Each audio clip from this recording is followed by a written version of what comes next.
دادو کے A section تھانے کی حدود بٹھ محلہ میں پنور اور خشک برادریوں کے درمیان مبینہ جھگڑے کے دوران ایک شخص شدید زخمی ہو گیا۔ زخمی زین العابدین پنور کو سر پر کلہاڑی لگنے کے باعث تشویشناک حالت میں ابتدائی طبی امداد کے بعد صہیون اسپتال منتقل کر دیا گیا۔ زخمی زین العابدین پنور اور ان کے اہل خانہ کا موقف ہے کہ مقبول خشک، صدام خشک، اکبر خشک، مقصود خشک اور یاسین خشک نے مبینہ طور پر ان پر حملہ کیا اور ڈنڈوں اور کلہاڑیوں کے وار کر کے شدید زخمی کر دیا۔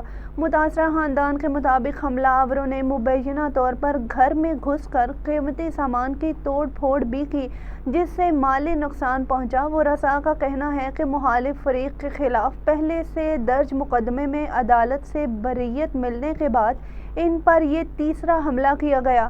فریق نے ایس ایس پی دادو، سیشن جج دادو اور دیگر متعلقہ حکام سے مطالبہ کیا ہے کہ واقعے کا مقدمہ درج کر کے ملوث افراد کو فوری گرفتار کیا جائے اور قانون کے مطابق کارروائی کرتے ہوئے انصاف فراہم کیا جائے۔